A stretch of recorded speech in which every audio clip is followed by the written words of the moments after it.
Good morning, everyone. Welcome. Just wait for a few moments for folks to join. We're still a little bit early, so come on in, join in the chat, get your windows all set up as you'd like. We'll get started soon.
All right. Looks like some folks are still joining, but we want to make sure we have lots of time for our conversation today. Kristina, are you ready? Okay, wonderful. Hey. Well, again, welcome everyone to our first session for the third day of Calm. We're so excited to welcome you. My name is Britt, and I am so excited to welcome Kristina Clement for her presentation, Amplifying Empathy from the Middle, Navigating Organizational Change Without Becoming an Emotional Sponge. So before we get started, just a couple of logistics.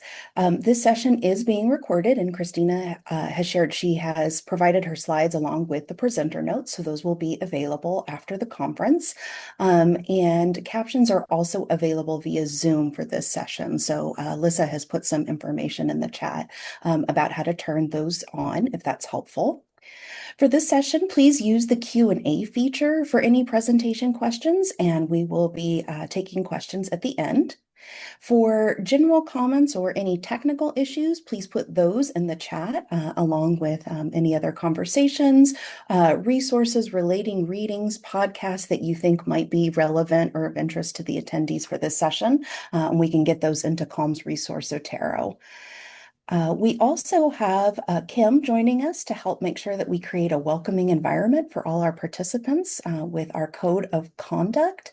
And we also have some other information in terms of accessing and using some of the resources afterwards in the chat. So with that, I'm going to go ahead and turn it over to Kristina. All right, thank you so much, Britt. Let me get my slides up, get all my windows set. All right, Britt, does that look okay? Looks great. All right, excellent. So hi, everyone. Thank you so much for coming to my presentation. As Britt mentioned, this session is titled Amplifying Empathy from the Middle, Navigating Organizational Change Without Becoming an Emotional Sponge. So I'm Dr. Kristina Clement, and I'm the Assistant Director of Academic Engagement and Instruction for our collegiate librarians at Kennesaw State University, which is just north of Metro Atlanta in Georgia. So I received my doctorate of education in higher education leadership and practice from the University of Georgia, of North Georgia last December. And this presentation today is based on that dissertation research. And my dissertation was titled Empathetic Leadership Evolved, Perceptions of Empathetic Leadership in Academic Libraries in Times of Organizational Change. I have put a QR code on this slide that does link to that dissertation. So if you're feeling froggy and want to check out the whole thing, you can. Fair warning though, the IR page with my dissertation is a bit slow to load, but if you just leave it there for a little bit, it'll come up eventually. So, and as mentioned, I will share a copy of my slides with the conference for those who want them later, and I always include my full speaker notes, so you'll know exactly what was said.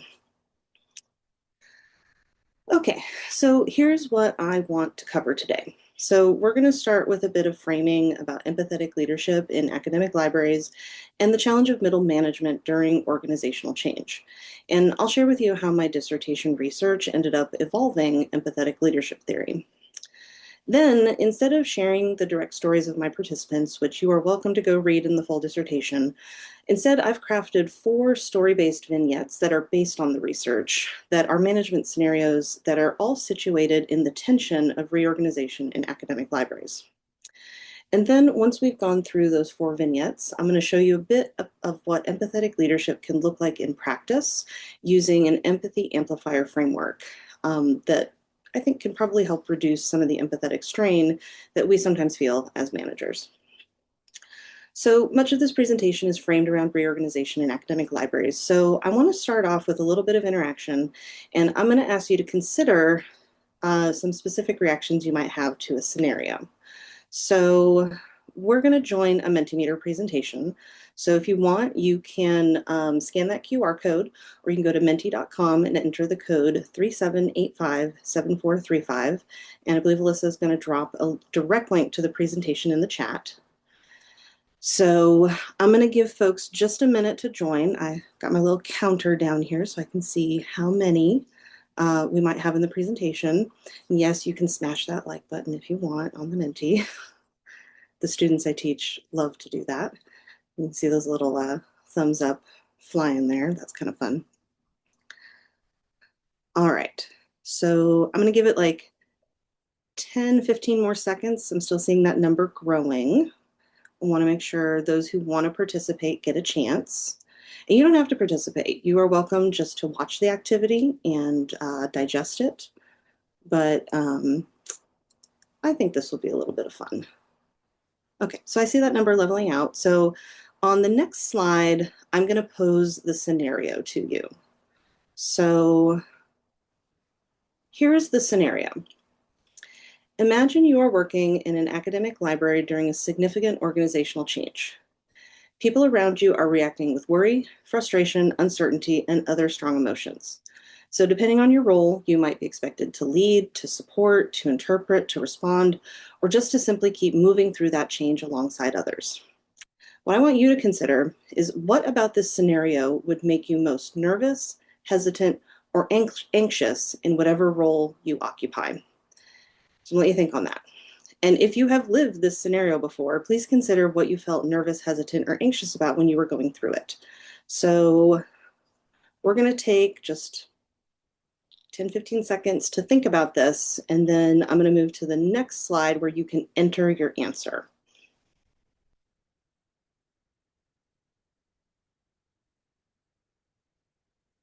All right, so I'm going to move to the next slide, and on your view, you should still be able to see the scenario. But on here, you can enter, and what you should be seeing should be over here on the right side of my screen. So you've got your scenario, and you've got your option for response, and you can submit multiple responses if you want.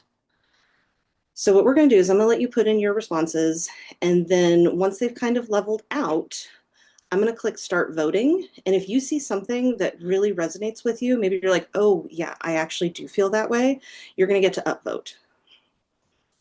Okay, so we got getting buy-in, uncertainty, not being able to share everything I know. That's a hard one. Other people's emotions, losing a sense of community, feeling powerless, unclear reporting structures, everyone's morale, keeping my own anxieties separate from those around me. Yep, that's hard. The unknown. Yep, that's always a big one. And I know we're going to have a lot of responses here. So people I like being upset. That's a really hard one. Communicate and force changes without complete information. Losing your job. Ooh, I hope not. All right. I see we're at about 88 submissions out of the 131 that have joined the presentation. If you still need to join, you can use the link and the code at the top of the screen there, or we can drop the direct link back into the chat for folks. People lashing out at me, loss of control. Okay. Great. Okay. All right. So what we're going to do now in the interest of time is I'm going to switch this to start voting. And now I'm going to be real honest. I have not used this voting feature before, but I tested it out just with myself. I think it works. So I'm going to click start voting. And now let's see what you're going to see. Okay, so you're going to see all the things. And so we're going to take a couple minutes so you can scroll through and you get 5 votes because that was the max I was allowed to pick. And so go ahead and give us some votes. And so this is what you should be seeing over here on the right side of the page. And what I'm not sure is if the votes show up, but I guess it shows us how many people have voted. So we're gonna let that counter tick up a little bit. And we're gonna kind of see what's really resonating with people. Because it's no secret, reorganization is hard, it's scary, it's anxiety inducing, it just sucks all around. If managed well, it can have a good outcome. If managed poorly, it can really destroy a lot of things. Often I think it lands somewhere in the middle.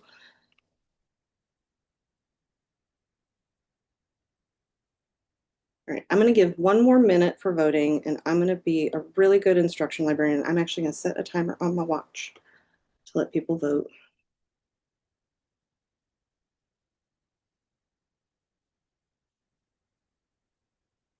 And then I'm guessing when I click finish voting, it's going to show us maybe our top things. So we're just going to learn together with this feature of Mentimeter. Okay, looks like we're ticking up there. And I think you get up to 5 votes. I don't think you have to vote for 5 things. So you could pick a couple that really resonate with you or that represent the feelings that you might feel in a situation like this, or that you have felt if you've been in a situation like this. All right, my timer says we have 15 seconds. So go ahead and get those last votes in. Again, if you didn't get a chance to vote, that's okay. I think it's valuable to look at what we've got. All right, and that is my 1-minute timer. So I'm going to click finish voting and we're going to see what happens. Okay, so here are our most popular votes. And it looks like not being able to share everything I know is our top vote. We got 40 votes on that one. And I think what you should be seeing on your screen are those top votes. So over here on the right side of my screen, this is what it should look like for you if like you're on your phone. It might look a little bigger if you're on your computer. But yeah, not having answers to give people, the emotional toll of supporting others, open hostility to leadership. Oh yeah, that's a big one. Dealing with other people's emotions, feeling powerless, uncertainty, lack of communication and transparency, losing the sense of community. All right. So what we just participated in with this activity is actually called a fear storm. And if anybody was at LOX last week, you might have attended the presentation about fear storming by Peyton Cook. And I thought this would be really fun to try for this presentation. That was one of my favorite presentations at that conference last week. But a fear storm basically allows you to get out all the fear and anxiety you feel about something, and then also see that you're not alone in these fears. So I think what we see in the votes and the responses here is that we're not alone. A lot of us feel a lot of the same anxieties and the same hesitations and fears about trying to lead through change or trying to manage people through change. So I see a lot of responses here. I'm gonna go back and look at them all later.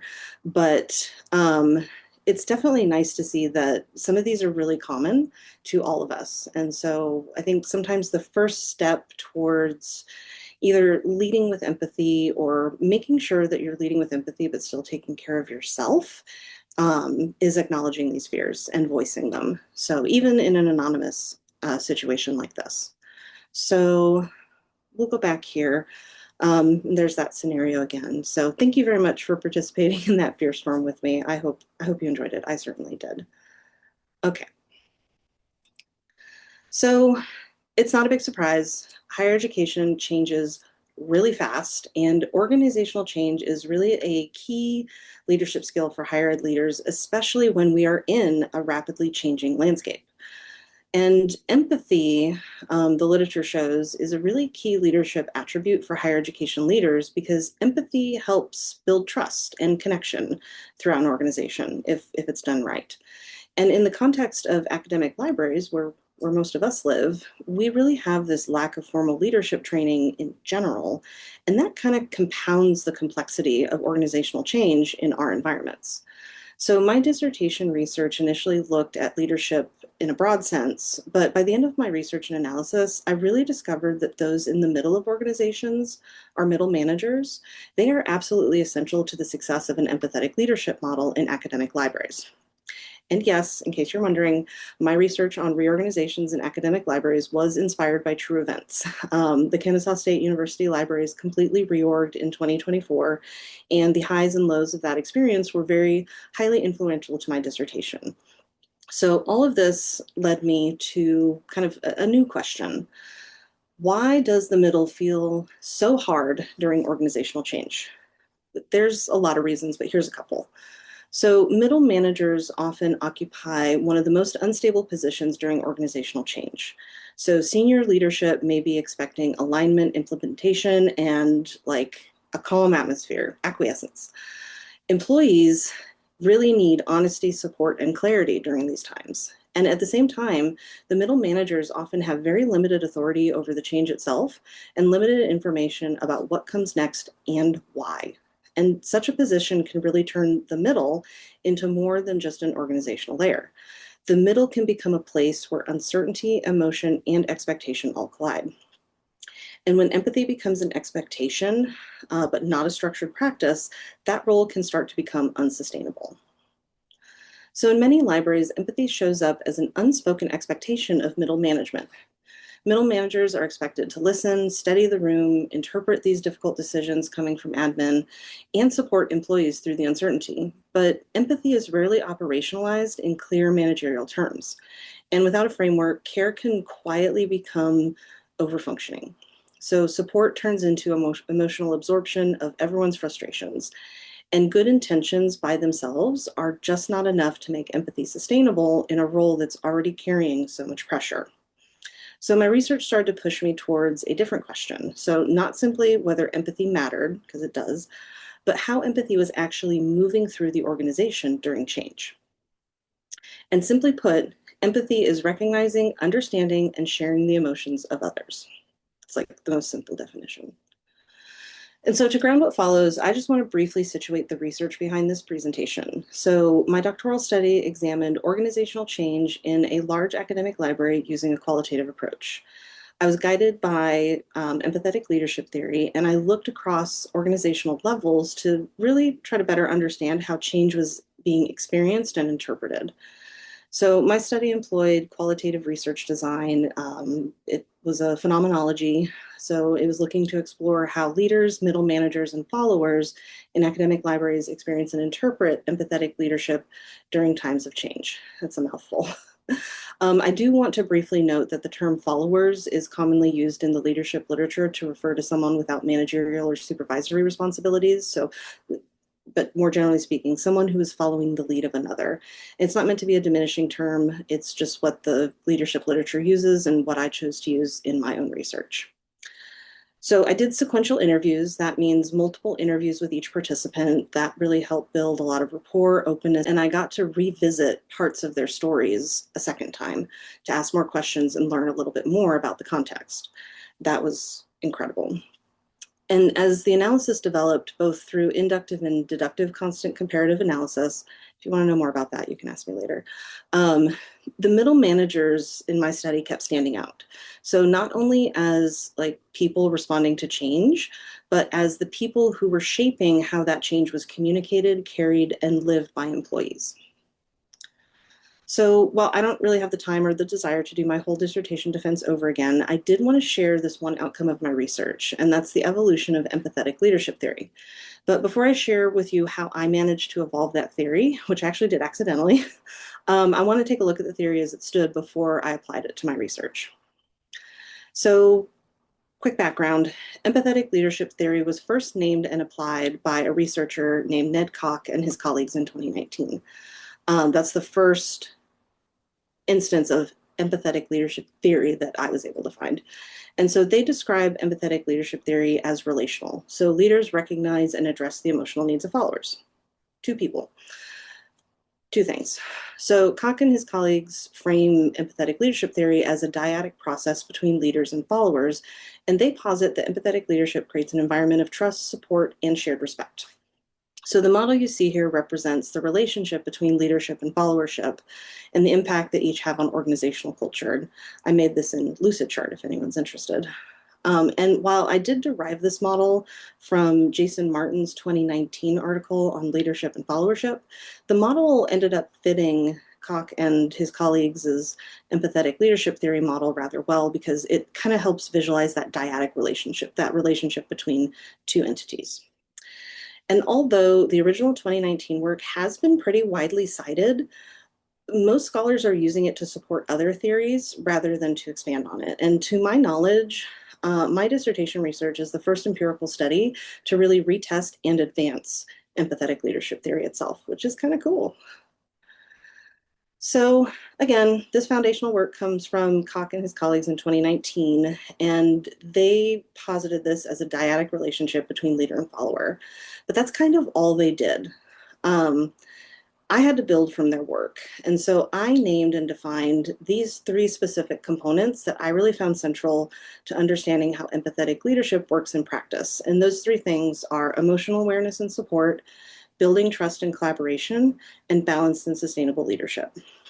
And through the stories of the participants in my study, these core concepts of empathetic leadership theory really became the building blocks that turned the theory into something actionable. So more of a framework for how empathy might actually function inside organizations. And from that, I concluded that empathetic leadership has the potential to create sustainable organizational success by balancing emotional awareness, trust, and well-being across leaders, middle managers, followers, and institutions. So the original representation of leadership and followership, that relationship fit Koch and his colleagues' description of empathetic leadership theory, but only accounted for these two roles, hence the dyadic relationship, which you see in the model on the left. My research added in this layer of middle managers. And so this shifted the theory from a dyadic to a triadic model. So now we have three things instead of two. And because through my research, I learned that middle managers weren't just conduits, they were actually empathy amplifiers. And they were the ones translating intent from leadership into everyday practice. So by identifying the middle managers as these critical intermediaries and empathy amplifiers, my research really refined that 2019 theory's original dyadic focus into what feels like a more robust model for empathetic leadership, demonstrating how this rippling of empathetic intent through every layer, every organizational layer, plays a key role in the influence of organizational culture. And I also found some theoretical extensions, which I'm just going to share really briefly. First, I found that the participants really valued what I decided to call practical empathy. So that's not just the sharing of emotions, which is technically cognitive empathy, but actually putting empathy into action through things like advocacy, transparency, and boundary setting. And second, empathy in this sense became a balm for organizational change. So smoothing rough edges, fostering trust, and helping the organization absorb transformation. So not a cure, not, an anecdote, but rather a balm to help make it a little bit easier. And then third, the ripple effect of empathy across the layers of an organization enable empathetic intent to move from intentional to inherent in the organizational culture. And so that's where these middle managers really come into play. So what emerged from this research is a system where empathy is embedded at every layer of the organization. So leaders set the tone through transparent rationale and pacing change. Middle managers operationalize empathy. They are the ones who make it visible and tangible. And then followers reflect that empathy back through participation and trust. So these layers create a self-reinforcing ecosystem, one where emotional awareness builds trust, trust supports collaboration, and sustainable leadership keeps people and organizations healthy as they can be through change. Sounds easy, right? It's not. It's a lot harder to operationalize than you think, and you kind of have to have everyone on board. So I want to focus on the idea of middle managers as the empathy amplifiers, because that was one of the really surprising things that came out of my research. So I wasn't expecting it. I certainly wasn't expecting to see both the highs and the lows of what it means to be an empathy amplifier. And like I talked about, middle managers occupy this really precarious position in so many different ways. And the way that we're expected to handle the emotions of others can be overwhelming. And too much emotional absorption is just a bad thing for everyone involved. So I'm going to go through 4 vignettes that I've developed based on the stories that my participants told me during my dissertation research. So none of these are their direct accounts or their words, but rather these are scenarios that I've crafted based on their experiences. So all of these are crafted around a specific event, the reorganization of an academic library. So each little vignette is going to have just a short little story or framing that sets the scene, frames the position the middle manager finds themselves in. I'll give you a couple ways that scenario could go badly, and then we'll take a look at what empathy practices might help that middle manager move through the scenario by exhibiting empathetic leadership, but also trying to take care of their own empathetic capacity. So let's start with number 1, which I call announcing uncertainty. So a middle manager walks into their department meeting knowing employees have already heard enough to be worried, but not quite enough to understand what comes next. A reorganization has been announced. Reporting lines are likely to shift. Units will probably change, and employees immediately start asking questions. Who's going to supervise whom? Will my liaison work change? What happens to instruction coordination? What happens to collections? What about desk coverage? What about outreach? What about committee work? There are so many questions. Senior leadership has communicated that they want alignment and a calm transition, but the employees want specifics. If you've ever been through a reorg, this might sound really familiar. So a situation like this can easily go wrong in 2 directions. So one wrong turn involves over reassurance. So trying to settle the room by speaking more confidently than circumstances justify. And another wrong turn involves vagueness. So repeating the broad administrative language while leaving employees alone with uncertainty. Neither approach is really going to build trust at all or for very long. So a more sustainable response might begin with some honest sense making. So the middle manager can say what has been confirmed, try to separate open questions from settled decisions, and resist the urge to smooth over disruption. Sometimes it is perfectly okay to sit in the discomfort of a situation, even though I know that's really hard. And we know that in academic libraries, where employees often hold really strong commitments to service, relationships, and identity-based work, uncertainty can feel especially personal. So empathy here looks like clarity without false certainty, and that's a really hard one for managers to achieve. Our natural inclination often tends towards niceness and comfort when it's actually kindness that we need to strive for. And nice and kind are not synonyms in the workplace. So in moments like this, the wording matters a great deal. So there's a lot of pressure to calm everyone down quickly, especially when employees are asking fair questions about reporting lines, responsibilities, or what change means for daily work. And so what I want to highlight here is that empathy does not have to require polished certainty. And in fact, polished certainty can break trust if the facts are still unsettled. So some language like, here's what I can confirm today can, help try to keep you grounded. Or here's what remains unresolved gives employees an honest frame for uncertainty instead of leaving them to guess. And I also think the line, I don't want to fill gaps with guesses, is a good one because it can protect both the employee and the manager. So it keeps the manager from being an accidental source of misinformation, and it tells employees that honesty is part of care.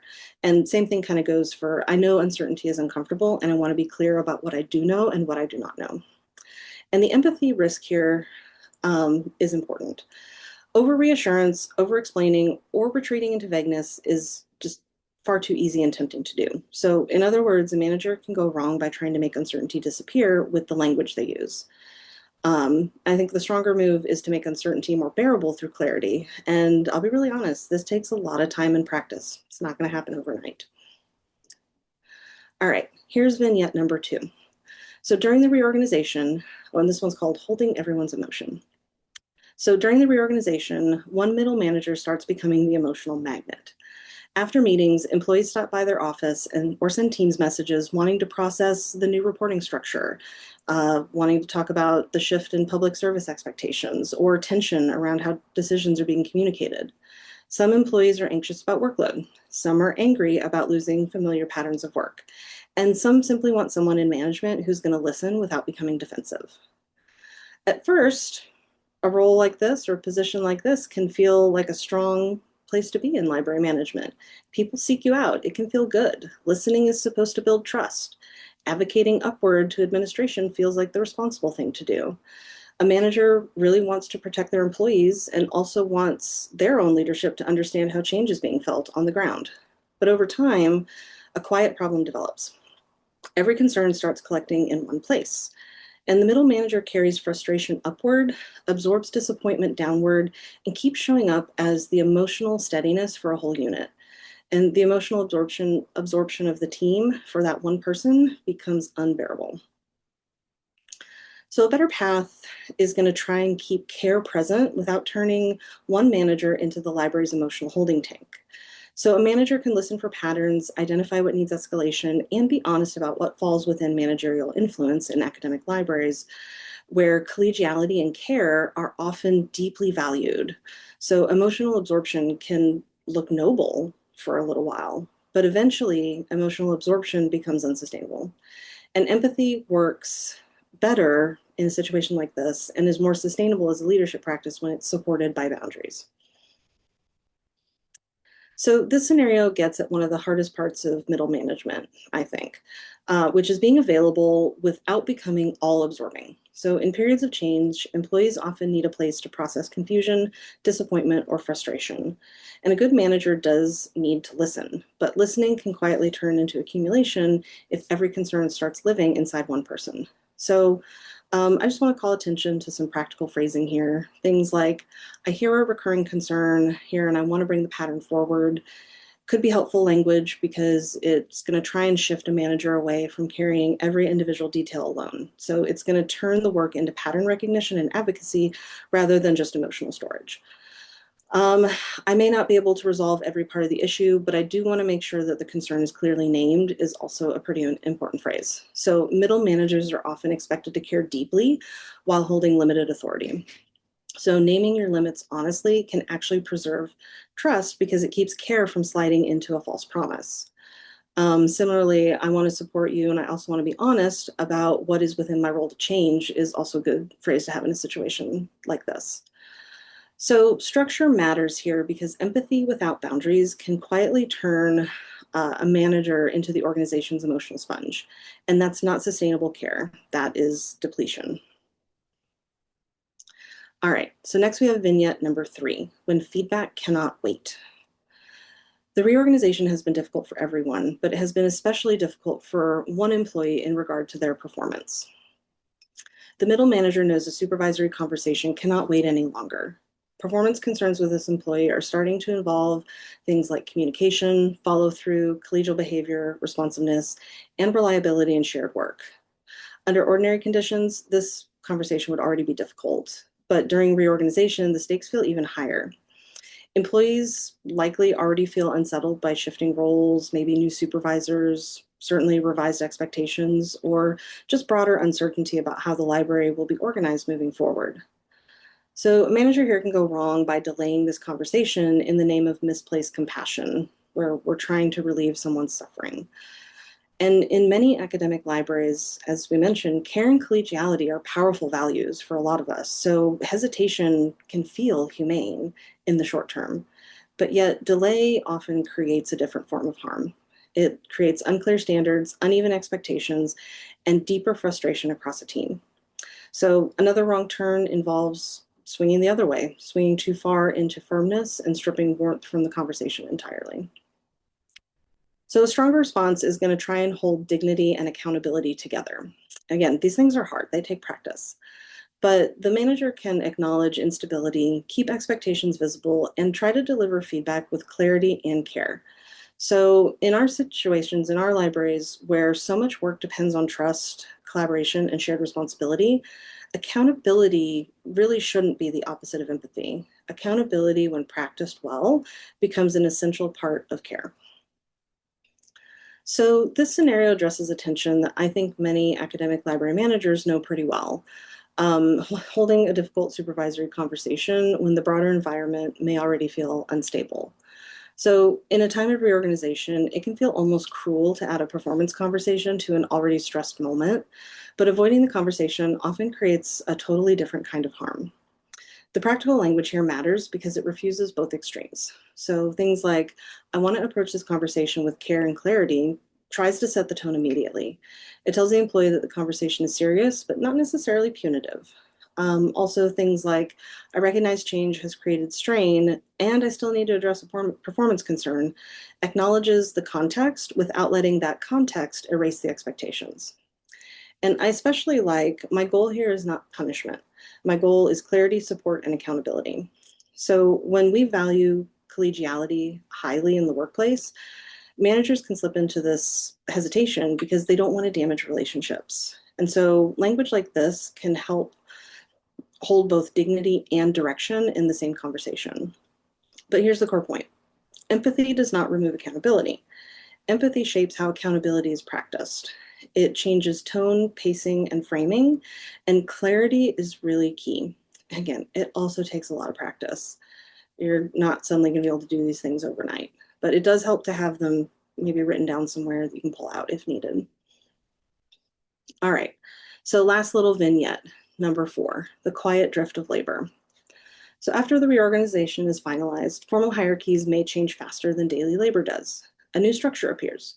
New titles or reporting lines may be announced. Yet, some of the work keeps migrating in quieter ways. Some responsibilities land clearly, but other responsibilities begin drifting towards employees already known for competence, flexibility, and goodwill. Maybe it's extra instruction requests, committee cleanup, communication work, updating documentation, training other people, emotional labor, and informal troubleshooting all start clustering around the same familiar people. So such a pattern can be easy to miss in our workplaces because goodwill is common and service-minded employees often step in without much resistance. So administration might look at a unit and see cooperation, but underneath that cooperation, inequity is likely forming. Reliable people become default repositories for that extra labor, and hidden work grows, and resentment may remain quiet until the capacity has already been exceeded. And now we have problems. So a more empathetic managerial response treats workload design as a part of care. So a manager can try and name visible and invisible labor, explain reassignment logic, and revisit who is carrying what after an organizational change. But empathy can't only live in supportive language or relational warmth. Empathy also shows up in how fairly work is distributed and how carefully managers resist building new structures on top of old goodwill. So this final scenario widens empathy beyond communication style or emotional fluency. So in our workplaces, especially after reorganization, a great deal of labor moves informally, often before anyone fully names what has happened. And so that's why the practical language on this slide is so important. And this language can be translated up or down your organizational chart. So things like, before I assign more work, I want to look at visible and invisible responsibilities already being carried. This is a phrase that reminds us that workload is rarely captured fully by our formal job descriptions. Things like, I do not want reliable people to become the default repositories for extra labor is especially useful because it names a very common pattern in a very direct way.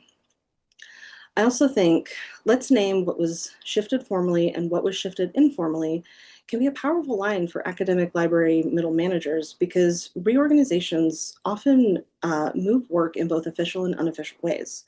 So if formal changes are discussed, these hidden, so if only formal changes are discussed, the hidden inequities are going to continue to grow. But there's a broader point. Empathy in management is not only about emotional fluency. So empathy also shows up in who gets asked to carry labor, who gets protected, and how consistently work gets assigned. So in other words, fairness is not separate from empathy. Fairness is one way that empathy becomes operational. So how can you put this into practice? I'm going to posit an empathy amplifier framework, which is something that I put together after I finished my dissertation and took another look at the data that I collected and analyzed. It's still a little developmental. This is the first place I'm sharing it, and I've been testing parts of it here and there with some of the situations I encounter in my own workplace. And so far, I don't feel like I'm absorbing too much emotional weight from my team.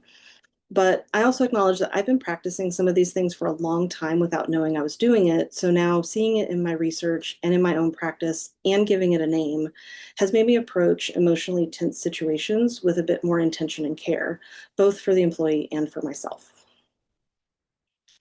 So I want to offer this framework as kind of a practical lens for navigating difficult moments during organizational change. Rather than treating empathy as a vague expectation, the framework tries to help middle managers get more specific about what kind of challenge is actually in front of them. So, when you're faced with uncertainty and high anxiety or high stakes communication, something like sense making without false certainty might be the direction you want to try and take. Or when you're dealing with an onslaught of emotions from others, you might want to try and practice buffering without absorbing. If you have to deal with personnel issues during times of instability, like a reorganization, you might want to try practicing care with accountability. Or if you have to deal with a redistribution of labor, be it visible or invisible, you may want to try practicing fairness through structure. So, the value of a framework is that it helps a manager interpret the moment more clearly before responding. And empathy frameworks can help set a culture tone for an organization, especially through the amplification power of the middle manager. So here's the simplest way to use this framework. First, locate the pressure point. You may ask yourself, what kind of managerial challenge is most present right now? Is this about communication, emotional accumulation, accountability, fairness, something else? Second, try to name the empathy risk. Ask yourself, how could this go sideways in this moment? Am I over reassuring? Am I absorbing too much? Am I avoiding a hard conversation? Am I letting invisible labor go unexamined? And then third, try to choose your response. So select the practice that best fits the moment. And the goal here is not being perfect at empathy, because I don't think that's something we can be perfect at. But the goal is more intentional and sustainable response during change. So one reason I find this process useful is that it helps name common empathy risks in middle management roles. So these are not signs that a manager doesn't care. In many cases, these are signs that care is present, but care has lost structure or boundaries, and now we have a problem. So a manager might start overfunctioning as a fixer rather than maintaining boundaries. A manager might translate away harm in an effort to steady the room, resulting in making people feel more confused or less seen. The manager may absorb frustration alone and quietly become the emotional sponge, leading to burnout and emotional overstimulation. Or a manager may avoid a needed performance conversation because compassion turns into hesitation. Or you may miss how invisible labor keeps drifting towards the most dependable people. So, naming these risks makes sustainable choices a little bit easier, kind of like our fear storm. So, to close, before we move to questions, I just want to return to what my dissertation research ultimately pushed me towards.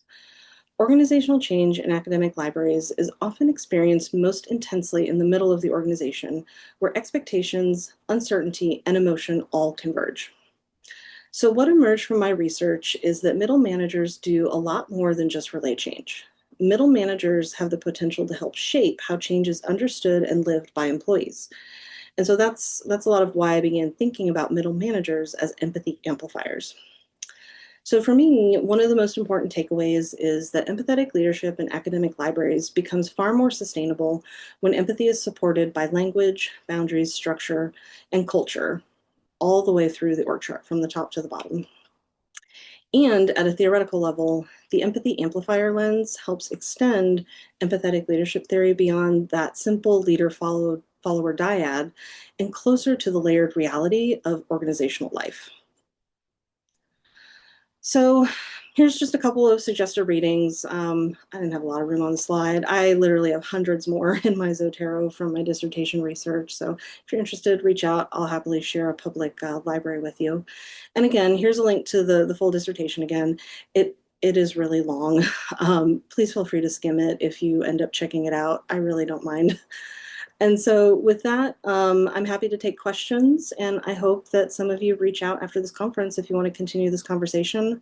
I also put a link to my LinkedIn page if you want to connect on there. That's about the only social media I exercise these days, unless you want to send me, you know, cat or bunny videos on Instagram. So with that, I think we'll open it up for Q&A. All right, wonderful. Thank you so much, Kristina. This is really resonating with a lot of folks, and they're appreciating the language and comments that you're sharing. So, a couple of questions have come in. The first is, when middle managers are distributing empathy and trust, but the same is not sent from top leaders down, this does not seem sustainable. So, any ideas for ways to improve that? A really good question. That I think is one of the major pinch points. All of this is easier if you have support from the top of your org chart down. If empathy is displayed from those up there at the top, it's a whole lot easier for those in the middle to amplify it out and like model it down the org chart. I think if you're in the middle, trying to, I hate the phrase, manage up and have some of those frank conversations with those above you, trying to build that culture upwards can be an option, though I fully recognize that sometimes it is not. And it's just not going to work. And then I think you have to move into amplifying your own empathy down your org chart and using some of these techniques so that you don't absorb it all, because that is where it gets really, really hard, is when you don't have that support from above, when you don't have that empathy from above. And my hope would be maybe using some of these techniques can help shield those of us in the middle from that, but also protect those of us below on the org chart. So it's not a great answer, but I'm not sure there is a great answer. If folks have ideas in the chat, please share. Yeah, definitely. Well, someone else has suggested that this might be a great opportunity for future research. So, Oh, I've got too many ideas for future research. Yeah. all right, let's see. Our next question is, if you could wave a magic wand and do anything to support and empower current library middle managers to implement empathetic leadership, what do you wish you could do? Ooh, that's a really good one.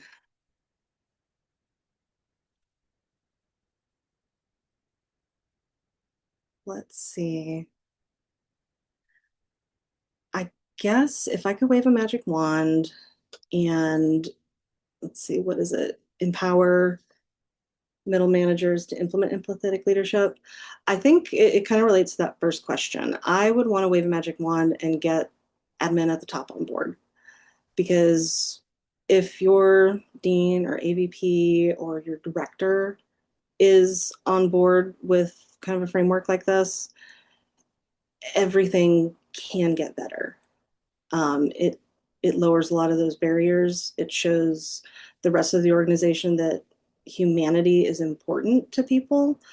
Um, but one of the things about empathetic leadership in organizations is it's not just about being happy, feely, kumbaya people. It's about communicating clearly, having boundaries, and acknowledging that leadership has to tend to two things. They have to tend to the needs of the organization, and they have to tend to the needs of the people, and they've got to balance it. And it's not always going to be a one-to-one balance. So I think fully understanding that, so growing up, my parents always used to say to me, what's fair is not always what's equal. And that was one of the things we kind of lived by. It kind of helped me and my sister not compete for too many things, because what one of us needs is different than what the other one needs. And so a lot of empathetic leadership in the workplace operates under this fair is not equal, but it's got us moving closer towards an equity model where we are giving the organization what it needs, but we're also giving the people what they need. And again, it's not going to look like a one-to-one. So yeah, I think I think that's what I'd kind of want to do. If we could just go poof, everyone understands this now. That'd be nice.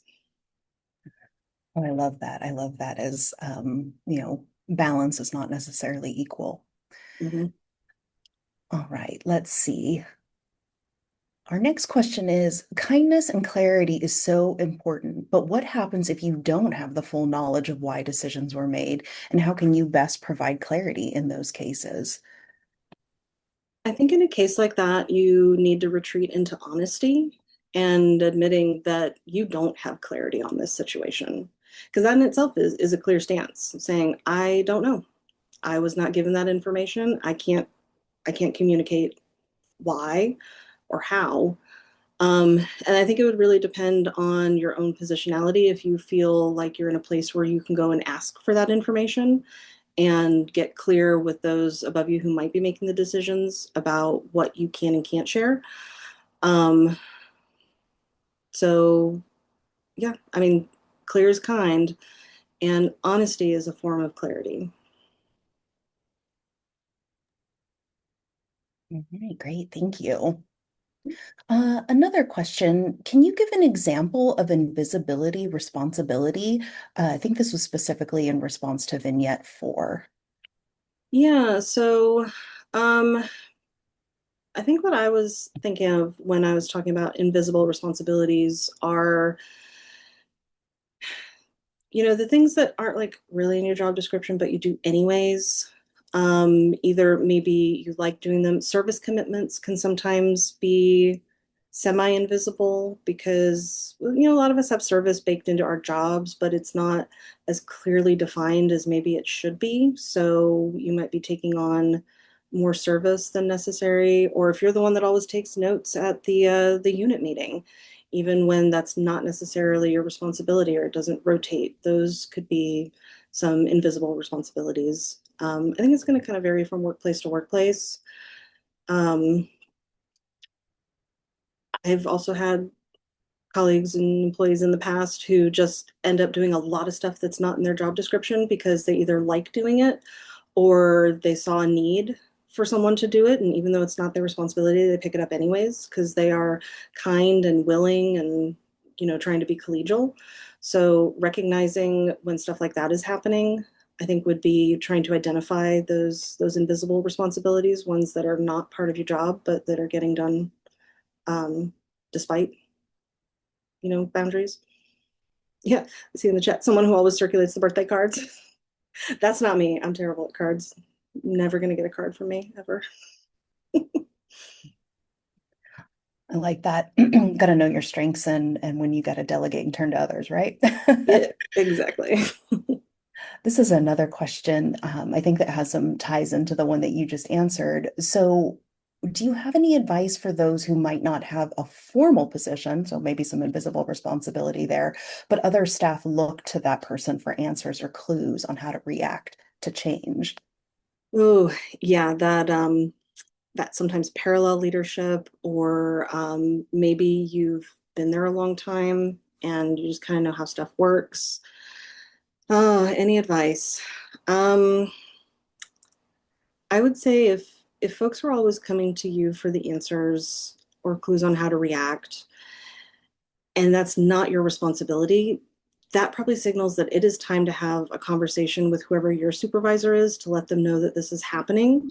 And either then it becomes the supervisor's responsibility to start shifting expectations for how to get information or um, ask questions about the change so people can know how to react.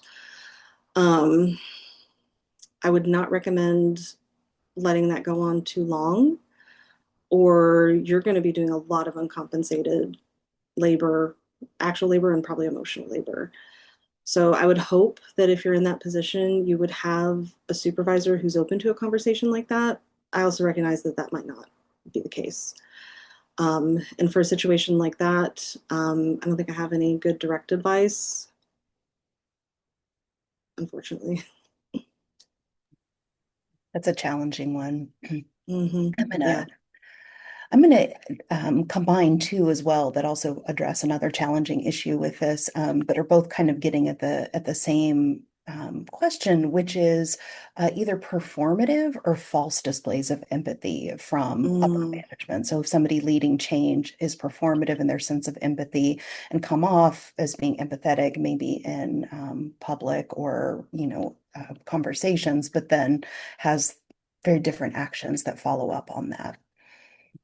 yeah, that's something that I've thought about and is one of those things on my very long list of other things I want to research. I think I actually have a post-it on my whiteboard here because I really want to study like the weaponization of empathy and the weaponization of vocational awe. And I even have a title. It's called "The Call is Coming from Inside the House," um, for for some sort of study about this. And because I haven't really had a chance to dig into that yet, I don't have a ton to say about it, though I will say I have seen false displays of empathy from upper management. Um, and usually in that case, it's because there's some insecurity there. I think there might be a bit of feeling insecure about your position or your ability to do your job. Um, and that's just supposition. The examples I've seen in the workplace, I didn't know the person well enough to like dig into that. That wasn't really my place, but it kind of felt that way. So whoever asked that, stay tuned. I'm gonna try and do some research on that in the future. I think that that's definitely an avenue that this doctoral research could take. And I really want to use that title for a paper someday. So Yes, good titles and good research questions are hard, but you have a lot of folks yeah. that are cheering for that direction. There's a lot of enthusiastic future readers for you. Yeah, we'll get there someday. And if anyone wants to collaborate, there's my email. Love I it. love a good collaborator. Right. Here's another one that I think is really fascinating as well in terms of thinking about how might this approach be shaped by cultural differences, so such as how others might want to receive empathy or compassion. Hmm, that's a good question. And I think some of this approach probably should be shaped by cultural differences. And I think what that comes down to is leadership in your workplace taking the time and care to understand some of these cultural differences, maybe have some of these conversations either as an organization or within little subsects of the organization so that people have a better understanding of maybe what empathy looks like to different people. It might be based on that cultural context, might be based on other things, comfort levels, neurodivergence. What what one person thinks is empathetic may not be what another person thinks is empathetic. So I think some of this empathetic leadership theory model that I was researching, I don't want to say it like makes it a little more clinical, but it does contextualize it in terms of the workplace and keeps sort of that workplace mentality in mind.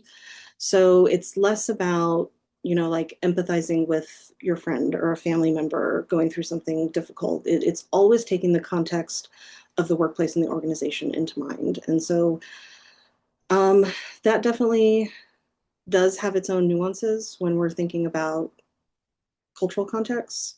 So I would say the best thing to do is probably to try and encourage those conversations to take place so that you can best understand what that means to everybody. Great, thank you. I think we have time for one more. So folks were asking, did you see any difference? Actually, no, I might combine these top two. Did you notice any difference based on the some of the context in which this might play out? So, for example, on the differences based on the size of the organization, like a smaller or larger organization, or also the experience of the middle managers, like how many times they've gone through a reorg, either at that institution or another. Mm-hmm. So my research focused on one organization, two departments within that organization, and I interviewed a leader, a middle manager, and a follower from each of those departments. Same library, large R1, um, because that's what was available to me, and they agreed to talk to me, and that was amazing. And I initially had intended to study different sizes of institutions, but that just didn't really come to pass. So I think it probably will play out differently depending on the size of the institution or how many times the organization has had to reorg. The institution I studied, that library, they had come off a very prolonged time of reorganization and were reorganizing again. So do encourage people to go read the dissertation. You'll get some more of the full story there. All right, wonderful. Well, we're at time, so thank you again so much, Kristina, for sharing this fascinating research and creating this space for this conversation. I think you're going to see a big spike in your repository links for your dissertation. So Awesome. thank you all also for attending and for providing such thoughtful and interesting conversation in the chat and in response to Kristina's work. So just a reminder as we close the session that there's an evaluation form, and we know that our presenters really appreciate the feedback from our wonderful audience. So thank you all for attending and have a great rest of your day. Thanks, everyone.